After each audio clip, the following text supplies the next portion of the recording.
The Innovators Network. Welcome to the Killer Innovation Show, the longest continuously produced podcast in history. Each week, Phil McKinney brings you the insights and strategies to amplify your creativity and innovation skills. Here's your host, Phil McKinney. Welcome to this week's show. We are continuing our series of interviews with industry experts, innovators, inventors, technology licensing experts, and analysts. And today's guest is an industry analyst who I've known for many years. He covered the work that I was doing at HP over a decade ago, very well known in Silicon Valley. Today's guest is Rob Enderle. He is the president principal analyst for Enderle Group. Rob works with a variety of technology companies. He's worked with HP, Dell. We talk a little bit in the show today about auto manufacturers. He does work and was the launch analyst for Jaguar and a number of other technologies over a very long and very successful career. So Rob and I cover a whole wide range of topics. We talk about vehicles. He's a big car guy. We talk about digital twins. We recently had another conversation here on a previous episode on digital twins, so we'll talk a little bit more about that. It is becoming an interesting topic, and it's getting a lot of press here. Recently, we talked about a wide range of things around collaboration technologies, communications technologies, mobile technologies, PCs, but more importantly about convergence. All of these innovations collapsing down on each other. And it's a common thing we see in the innovation space about standalone innovations converging, coming together. Things that you wouldn't think to get matched up. Those are great avenues for new innovations. It doesn't have to be something new you invent. It could be just combining two things that are out there and bring them together. When we talk about that. So don't want to wait anymore. We want to hop into this episode. But before we do that, got that favor to ask. Follow, like, and share. Follow us on social media. Like this episode. Give us a thumbs up. Give us a rating wherever you get this podcast. And share. If there's other people who you think would benefit from hearing today's show, share it with them. Let them know about it. Send them the link. Send them the link to the show notes over at killerinnovations.com. Greatly appreciate that. And with that, let's jump into this week's episode. This episode is sponsored by Zoom. With Zoom, you can streamline your communication, collaboration, and creativity all in one place.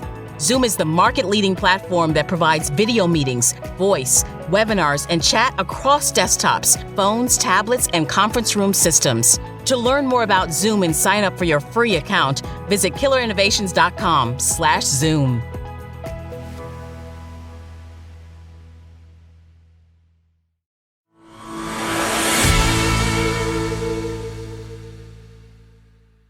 So, Rob, it's been a while. We were talking, last week or 2 weeks ago, trying to catch up, and I thought it would be great to have you come onto the show and we can kind of record the discussion rather than you and I just kind of catching up.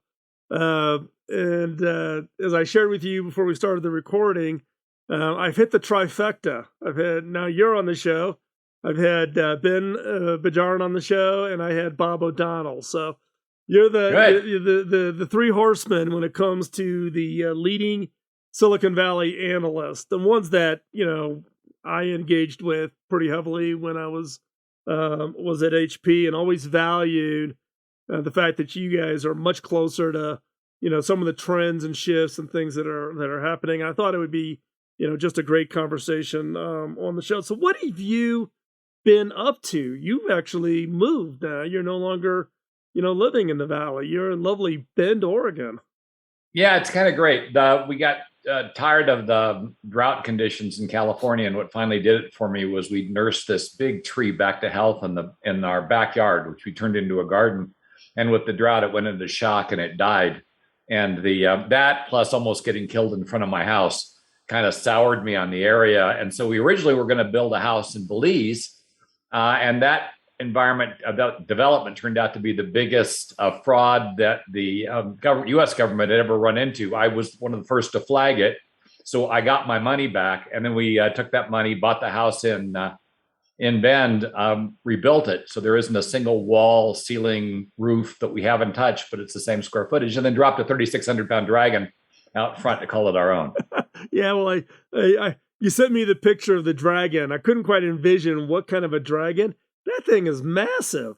It's massive. That Yeah, thing it was at CES at the Bellagio in Las Vegas, and I bought it for $21,000, and I shipped it out here, and now it's our immobile pet. Yeah, well, I can imagine your neighbors loving that, or the kids probably love it at Halloween, right? It's good. It's the statue that everybody loves to hate on Halloween, right? Yep. So, Rob, your background, you've covered a wide range of companies. You engage with a large number of companies, technologies, things. What have you been writing about lately? What have been some of the more recent articles and thoughts that you've been sharing with your clients and out there in the world right now? Well, one of the more interesting areas is this birth of the metaverse, and I've been kind of dovetailing with what's going on in Ukraine, and talking about how in the future, if there is a war or a disaster of some kind, once the buildings and structures are scanned into the metaverse, even if the city, your hometown, your home was demolished, you'd have an ability to go back, at least virtually, and experience those places the way they were when you were young. I don't know about you, but when I grew up on an orange grove farm, orange grove ranch, and the orange grove now is gone. The whole area has changed from what was an agricultural area in Tustin, California, and now it's almost all industrial. And so it kind of feels like where I grew up is gone. With the metaverse, and I'm sure this is true of the folks that will be going back to Ukraine, hopefully when the war is over, they're going to find that the place that they grew up in, the place they loved, has disappeared. But if those buildings were properly photographed, and many of them were, they can be turned into metaverse elements, not digital twins per se, because the digital twin requires the physical structure to remain in existence. But at least a representation that they can go back in, they can see the way it was, and can experience the world the way they remember it, and maybe reminisce a bit, where otherwise that it would just simply be gone. Well, that's an interesting concept, because everybody's trying to figure out, what is the winning use case for the metaverse, right? You've got, Zuckerberg's out there, talking metaverse up, changing the name of the company even. It's a term that's been bounced around, and people are still kind of, how's it going to play out? What's the use case that really is going to cause people to say, I need to be involved in that. I gotta be engaged.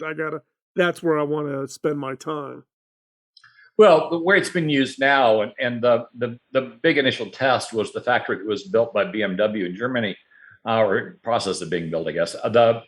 Is for simulation. Yeah. It's being used heavily in training autonomous cars. Now moved to autonomous robots, and the idea, of course, if you train in the metaverse against digital twins, and let's be clear what digital twins are.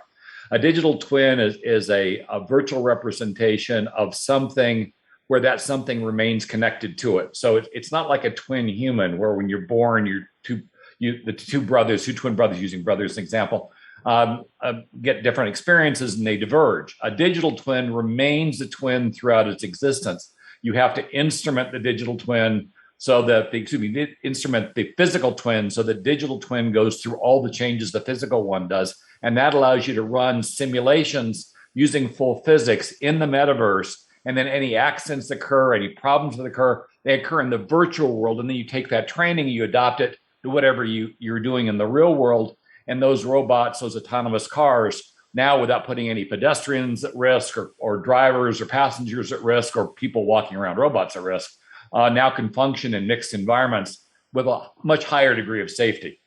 Yeah, but it's not the description that Zuckerberg's used for the metaverse. And if you watch the Facebook videos trying to talk about and promote the metaverse, it's almost like it's truly almost the virtual world kind of a thing, right? Where you put your avatar into this, simulated virtual world type of an experience. Well, that's kind of where some folks are going to try to take it. So you could argue that the metaverse can also be a gaming environment where you're into an artificial world without the digital twins used for something different. But you'd ask where it's being successful right now. Yep. And that's why I pointed out how it's being used for simulation for robots and the rest. You could kind of argue a gaming environment like, what I play, City of Heroes, is kind of like a metaverse, but it doesn't have the level of reality that I believe people are proposing for the metaverse, where it becomes hard to distinguish between what's real and what's virtual. Right. And then you could do things like overlays. You could overlay the metaverse using some type of an AR construct and glasses, and you could walk. Well, you did what was the game that you did when you were at HP? I always mix it up with. It's Roku's Reward is the name of the game. Roku's Reward. For some reason, I always want to call that Ashman's Call because that game came out about the same time. That's when I'm looking at it. I get the name wrong. But that's the underlying concept. Then you could take the metaverse and you could overlay the real world, use an AR interface, and you could experience something very different. The demonstrations that were really compelling at CES maybe 3 years ago, where they took the windows on the car and they made them into screens. And then when you were driving, instead of seeing buildings and other cars and stuff, you'd see dragons you were riding with. You'd see castles. You'd see it would look like you were actually riding to something else. But those representations would have overlays on the real world and be static. So the person in the car next to you would see that same, if they wanted to see the same thing. They could see the same thing, and then you could kind of have virtual battles. Hopefully, the car is driving itself at this point. Otherwise, it's going to be trouble. But you could have these major battles fighting, together if you're all traveling together. Remember those long road trips? I don't know if you took them when you were a kid, but I did, where you kind of got bored after a while. This wouldn't be boring at all. You and the kids in 3 cars back could be fighting dragons in the air out of your car, and competing for kill rates or teaming. Against the demons. So it's got a lot of potential. Yeah, well, and it's an interesting, I was just thinking about, kids, or in my case, my grandkids, literally giving them screen time without it being screen time, I guess. Right. It's one way to think about it. But I love the idea on the metaverse teamed up with digital twins. We just recently had a show with Tiffany talking about and he's ex VP at Microsoft, and he's big on digital twins, and so we had just recently talked about digital twins for the audio industry, having a physical car, your 2018 Ford F-150, and there's a digital twin that Ford has, and therefore they can run like new simulations of even crash testing or part replacements or recall situations, and they run those on the digital twins, and therefore they can identify the specific cars that are going to have the issue, because it's this combination of this connector to this coupling, and it's that combination that's causing the issue versus having blanket recalls and those kinds of things. I think the digital twin. Now, the question I've got, though, and you mentioned this a little bit on the metaverse, right, is fidelity. How real is it? And therefore, does the metaverse plus digital twin, what kind of fidelity do you really need to have to make it useful for decision making? Well, you need high. If you're training robots in autonomous cars, you need very high fidelity, because the robot has to learn to discern the real life item, and if you don't have enough fidelity, the robot might not recognize the item you trained it for once it gets into real life. Plus, you're working with fairly tight tolerances, and so you don't want to have it drop into an environment it was trained for, and something that was seen in one place that's physically static now is someplace else, because then the robot's going to get confused and you might have an accident or a collision. Right. Yeah, and it's the as you talk about using kind of the metaverse, with a digital twin as part of a training with autonomous vehicles. Right. And one of the things that I've been surprised about when you look at, like, if you stack all three of those together, the amount of data that you've got to move around on, like, updating the autonomous vehicles. So the autonomous vehicles got the latest information on the most improved training. We talk about situations where people pull into Silicon Valley and everybody plugs their car in at the same time and blows up the transformers. Right, it causes a brownout, right? We see the same thing actually in broadband networks. Everybody comes home and everybody's cars attaches to the network, and it's trying to upload all of its data because it's the collective wisdom of the hive of all the vehicles, and then pushing down all that data back into the car for its updates. So it's there's people I don't think have an appreciation of how much data is getting generated or how it's being used. Yeah, the data requirements are massive, and the fact that a lot of this stuff has to happen fairly real time. So if something moves, especially if you're talking about an autonomous car that's moving around 65, 70 miles per hour, it needs to know that it's got a problem and enough time to avoid the problem, because you still have to deal with physics. The car can react fast enough, but if it doesn't see the danger soon enough, it doesn't matter what the car tries to do. It's ballistic.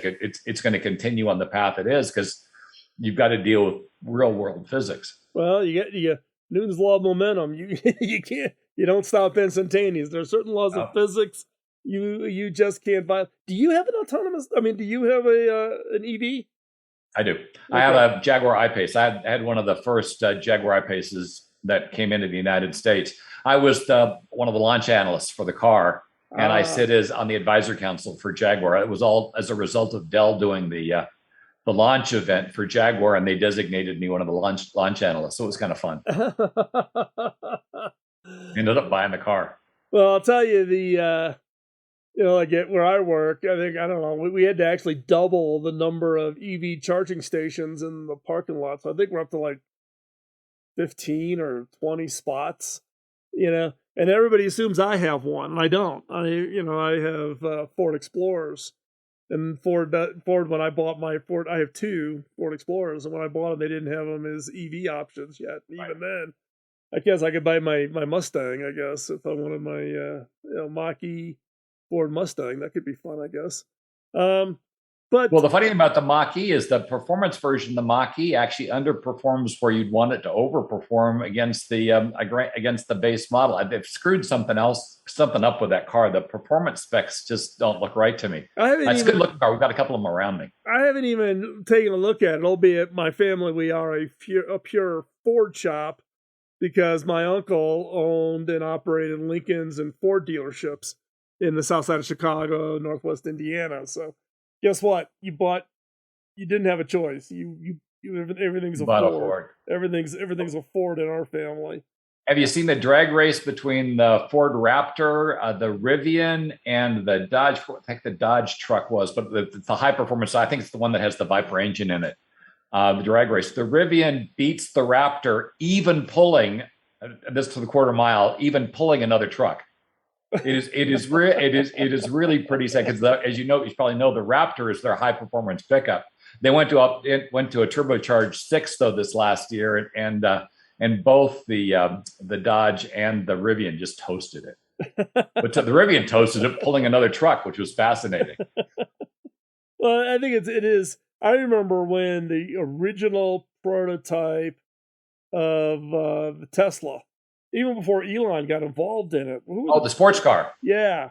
And you'd see that tooling up and down Page Mill or down University Avenue or something there in Palo Alto. You ever ride one? No, I didn't. I've talked to people who did get in, who did have a ride in one, but from what I heard, like the coming off the line on that thing was pretty intense. Oh, it was real intense, but it was incredibly noisy because no insulation on the car whatsoever. And the base car they use is known for having a whole lot of rattles, but you don't really hear them because of the engine. Well, in the electric, no engine noise. And so all you hear is all these rattles coming from all around the car, like they didn't bolt things on solidly enough while you're driving. And yes, the acceleration is pretty amazing. But the new Teslas with, what is it? What's the one step above ludicrous mode? Those things will throw you in the back. It's like, what, 2.8, 2.60 to 60s. That's insanely fast. I mean, that you can dust most of the high performance cars on the road with that thing to the quarter mile. Yeah, well, it's just also the danger of it, right? It's that feeling of the need for speed, definitely getting satisfied. But Yes. I think KB, who I don't know if you ever met, she used to be an EVP at Edelman. She's the chief communication officer at Cruise there in the city.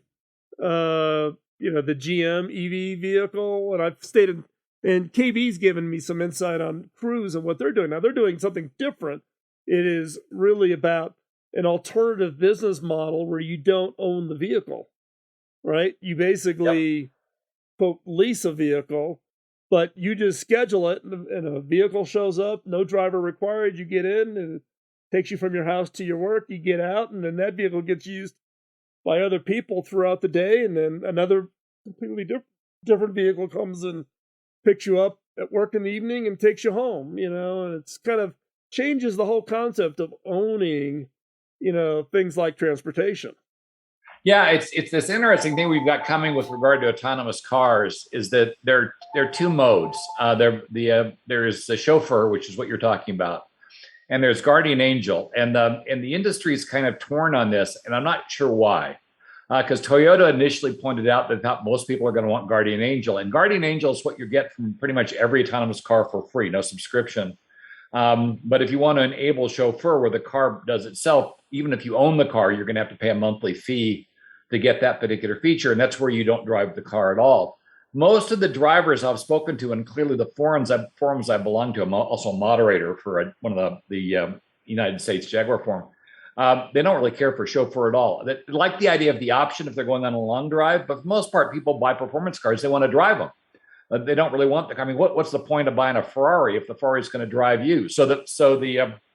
And Ford looked at that and said, well, if that's the way we're going to go, then we're going to go into the car rental business, much like GM is with Cruise, and you'll get a subscription, and you won't own the car, but the buying public has rotated over to that. They still think they want to buy and drive cars, and nobody's done the marketing to convince people that, hey, you really don't want to drive cars anymore.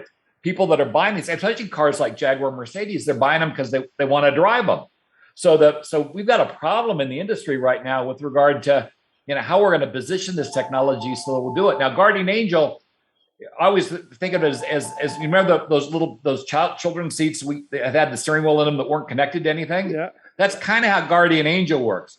You're driving, and as long as you're taking the car in a safe direction, then everything seems like it's all connected. But as soon as you do something stupid, the steering wheel disconnects, the car takes over from you and keeps you from having an accident. So take, for instance, that accident we had a few weeks back where the 13-year-old kid was driving the pickup, front tire pops, he loses control, drives into a school bus and carries a lot of people. Well, as soon as that tire popped, the system would immediately take over the steering, freeze it so it didn't swerve and try to miss the accident, and would do it in milliseconds. And so the accident wouldn't occur, but the driver would be completely disconnected from the process. The car would go into we need to go into accident prevention mode, and would keep the accident from happening. Well, I think the challenge, particularly here in the United States, is as Americans, we love our cars. We do. I mean, it's going to be a hard shift. Now, quite honestly, I think, like my wife, she doesn't really get into driving, go long distance. She's fine with letting me do all the driving. I like to drive, right? So I think there's going to be a segment, but I think it's a change in culture that's almost going to be required. If you're thinking about, I'm going to rent a vehicle, I'm not going to have insurance, I'm not going to have to worry about getting the car washed, I'm not going to have to worry about oil changes or tires or any of that. I'm going to rent the vehicle for what for when I need it. Now, it would have been great during, the 2 years of COVID, since my car sat in the garage and twice the battery died on it because so infrequently I started the car to go anywhere. But I think it's a bigger change than people think. I think people really love their cars. Yeah, the metaphor is probably an elevator. If you go into an office building, go to an apartment building, you pay for the elevator as part of your rent, and that's what moves you up and down through the floors. You don't have unless you're in a penthouse, you don't have your own elevator. And I think that's probably, if we truly go to the chauffeur method of autonomous cars, that's what it'll be like. We'll just have horizontal elevators. The cars stop being cars, and then just become a place to move from a thing to move from place to place. And you'll have entertainment inside. You may have, soda fountains or drinks or whatever. That's all part of the overall service. And then the car will just be there when you need it and take you where you need to go. And you can work and drink, watch TV, play video games, whatever you want, and you're completely decoupled from driving. But we're not there yet. I mean, the buying public isn't there yet, and it's probably going to take a while. Probably be generational. Yeah, I think it will be. I think, like my kids, they're in their late 30s, getting ready to cross into being 40, and I think they're going to be in that that mental mode of that maybe something they do. But I think my grandkids, I don't think I think they are going to be that generation. But it is amazing at how fast the work on autonomous vehicles is progressing from where it was a decade ago to what it is now. And then what you see new coming out every year with the software updates to vehicles that are already on the road. It's crazy. Well, we got our first level 4s in 25, and then a better level 4 in 26, and then in 2030 we get the level 5s. And remember, level 5s are probably more gated on regulation than they are gated on technology. So help the audience understand, when you say level 4 autonomous vehicle and a level 5 autonomous vehicle, describe the difference. So level 4, you still have a steering wheel. It will drive autonomously on most city roads and freeways, but it won't drive off road, and it'll struggle with anything that hasn't been mapped.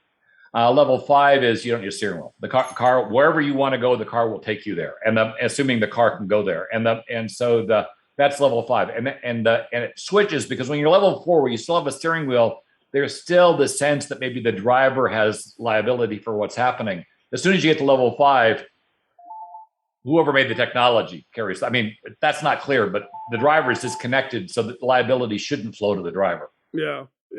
Unless he does something negligent. Well, and it's interesting, right? There's also been all these highlights of when, certain vehicles have been in autonomous mode or semi-autonomous mode, and then Tesla. and then accidents happen, and liability and what happened, and I think people have to remember, this is still an evolving technology, and it's going to continue to evolve, and it's never going to end, right? We're on this path now of autonomous AI assist. You could use autonomous vehicles as really being AI decision making. Right. So you're kind of crossing over some interesting, boundaries. Well, and remember those systems that are having issues. They're level 2+ systems that are out there today. Tesla kind of oversold theirs as being autonomous. They called it autopilot. Remember, Consumer Reports had a cow about the name. I did. I don't know if you remember the old joke, but the old joke about autopilot was that guy came to the United States, rented a motorhome. He saw that it had cruise control and said, "Well, what's that?" And the dealer said, "Well, it works just like an autopilot." So he gets on the road, sets the autopilot, and goes back to the motorhome to make himself a cup of coffee. Well, clearly that ended badly, and that was the joke. So and then Tesla comes out, basically takes their advanced cruise control and calls it autopilot. And then a bunch of people tried to use it as an autopilot, and died. It was the life imitating art kind of thing, which was so damaging. Yeah.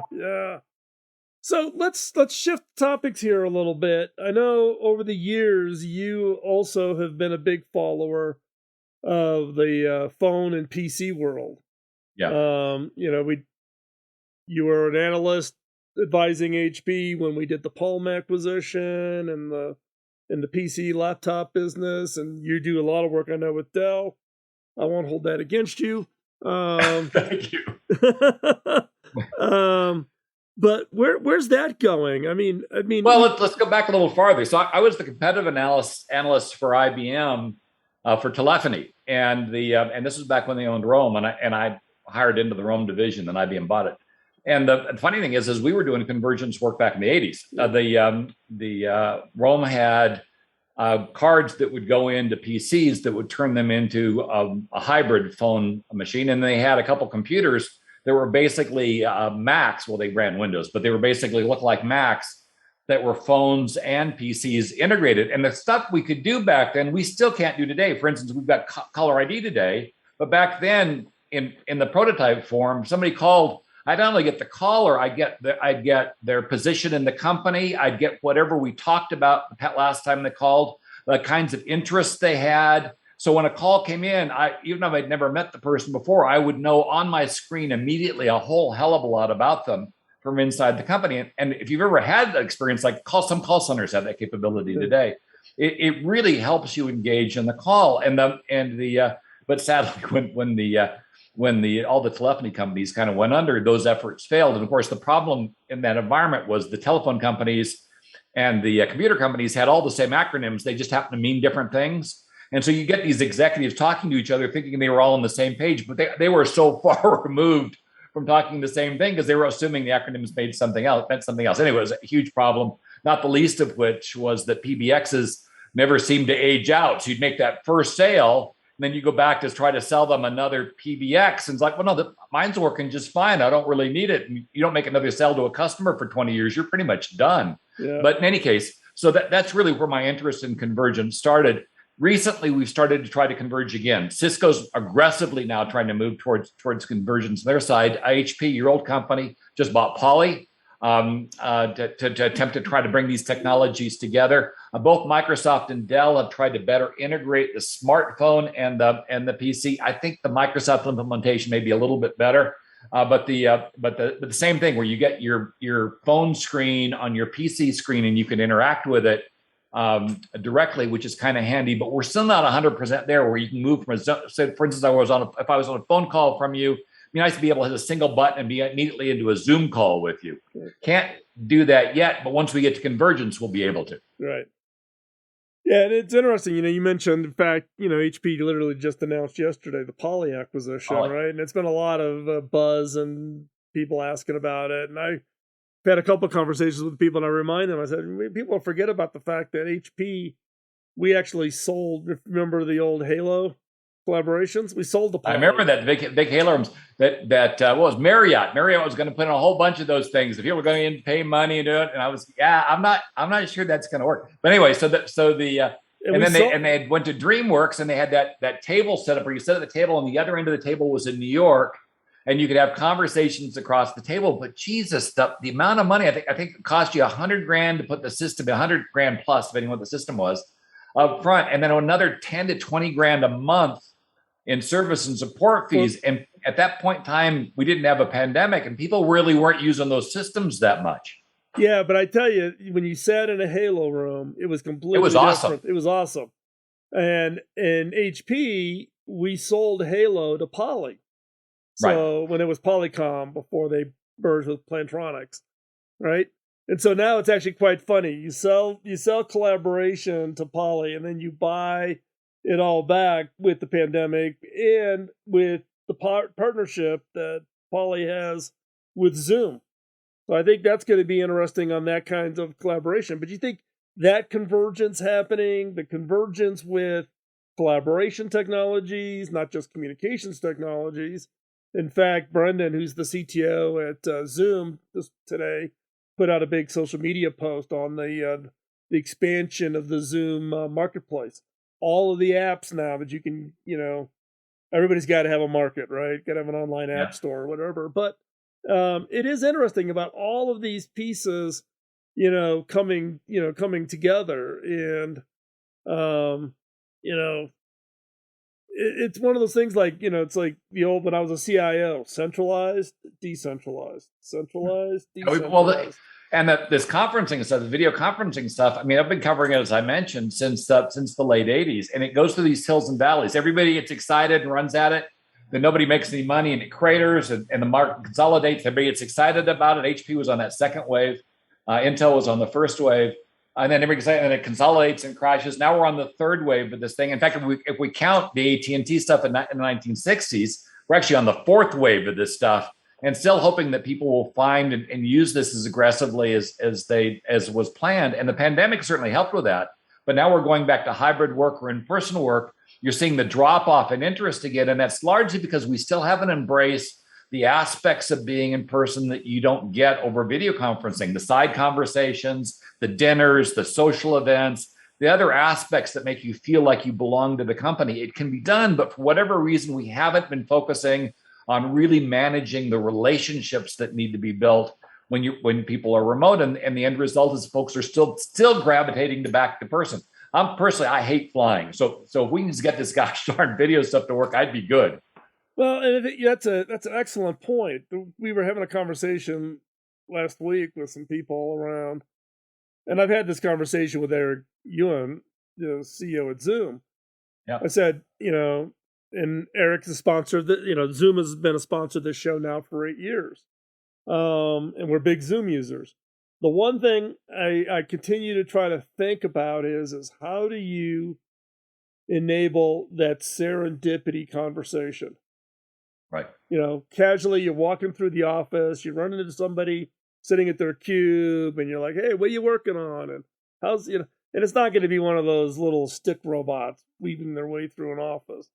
How do you really create a digital version of the casual conversation, of that serendipity, of a spark going off because you see somebody or you see something laying on their desk and you go, "Oh, you're looking at that? Have you talked to Bob over here? Because he's doing something similar. And hey, maybe we put these two projects together," whatever, right? You miss it. Like for me at HP, it was always the hallway to the HP Labs cafeteria in the bottom of building 3.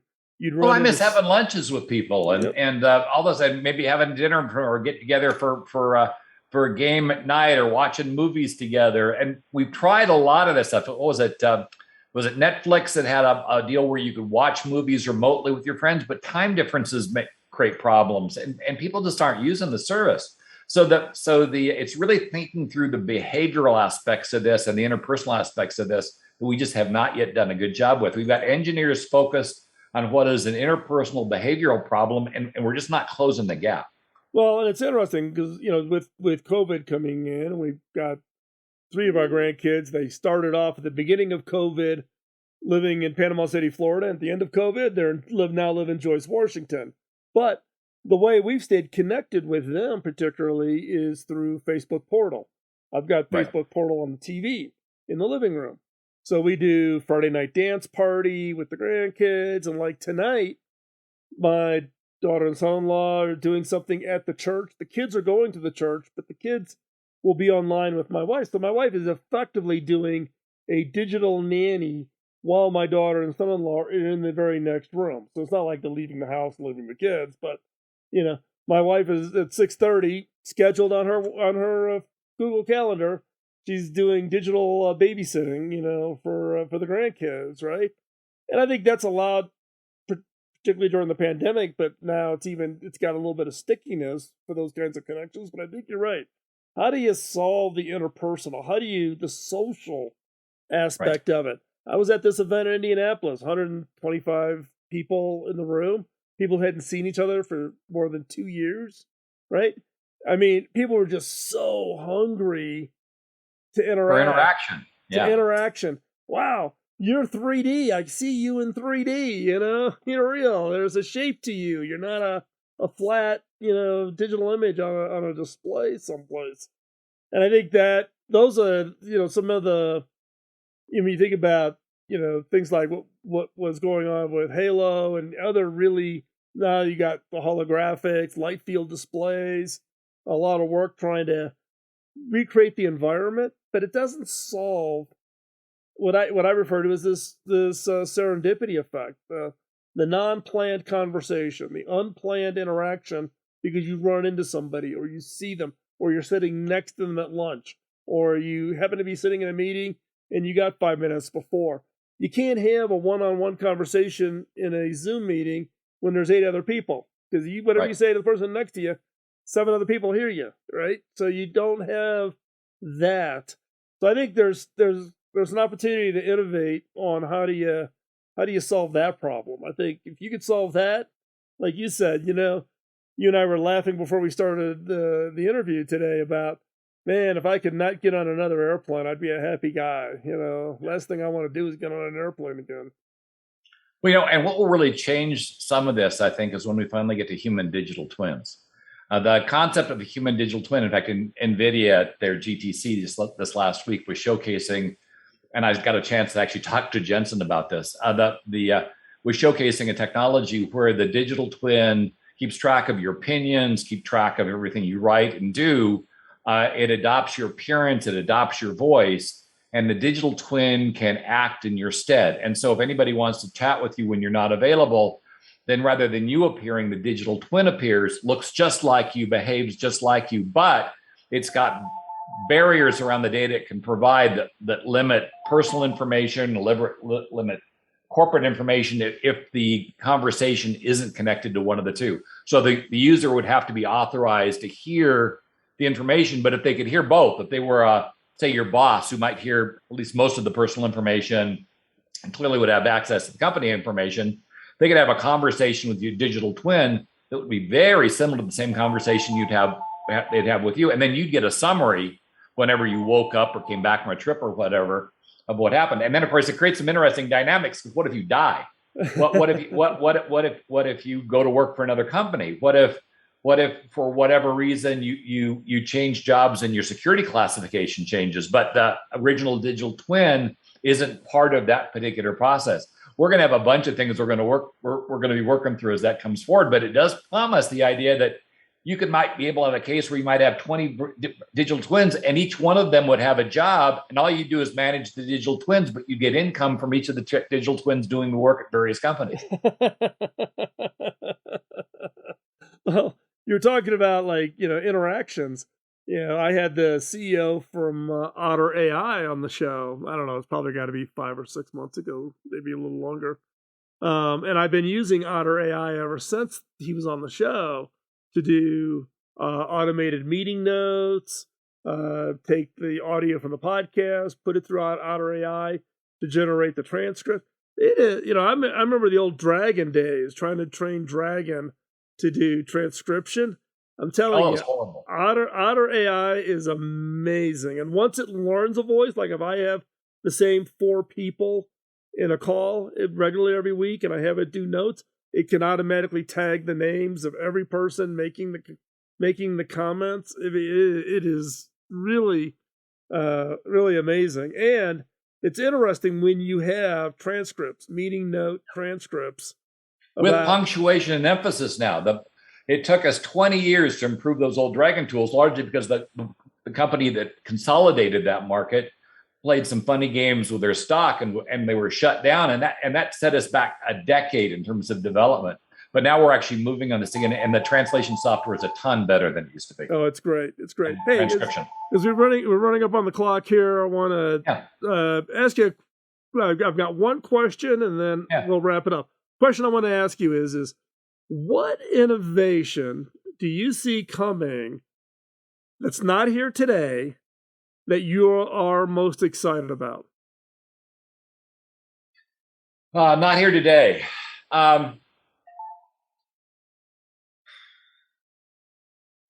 Most excited about? Well, probably the thing that really has my interest right now, and it's kind of connected to that human digital twin, is digital immortality. This idea that you take what it is you are, you upload it into the cloud, and a version of you continues to exist forever. So your grandkids, their grandkids, their grandkids' grandkids, if they want to talk to their great grandfather, they can talk to them. They'd be around me. I don't know. There are people in my life that now that I'm an adult, I'd like to go and chat with again. Because when I was a kid and they were older, we didn't have the conversations that I wish I'd had now, because I didn't know how to ask the questions. I did not know how to ask for advice. And it'd be really interesting to go back. We have a lot of issues in politics about what the founders really wanted. Well, you could digitally recreate George Washington based on all that was written about him. And you could ask that representation of George Washington, I mean, what was it you were thinking at the time? And the computer would probably have a fairly accurate representation based on common knowledge and writings about the guy, or how he would respond. And so you'd have a lot of clarity with regard to politics, But another way, you could just kind of sit back and say, you're having a hard day at work, or maybe school didn't go well, and you want to talk to that parent that's no longer with you. You could have that conversation and perhaps get closure. That is, I have to tell you, you're the first one to bring that up. We've had other guests on the show, and there's maybe some little overlap or whatever. You are the first one. You win the gold prize for the first one to bring up digital immortality. In fact, I had to write it down here because I want to research it now. Hey, Rob, thanks a lot for the time. If people want to follow your writings and keep up with your thoughts on what's happening and the trends and technologies, etc., what's the best place they can to read your articles, and where do you post at? Well, I'm active on Facebook and active on Twitter. Most of the stuff I have, I post up on Facebook and Twitter. Also, you can go to www.enderlegroup.com, and that contains a full list of everything I've published for everybody, the comments I've made in the media and that stuff. It's all on that website. And so it's kind of you can go there and find out everything that I'm writing about. I'm a generalist. My mentor at IBM said I would never advance unless I specialized, and I spent my entire career proving her wrong. We'll have all those links in the show notes over at killerinnovations.com. So if you're driving in your car, you don't have to try to scribble down enderlegroup.com and remember that. So just hop over to Killer Innovations. We'll put the links and everything into the show notes. Rob, thanks for the time today. Greatly appreciate it. It's always a great time catching up with you. And thanks again. All right.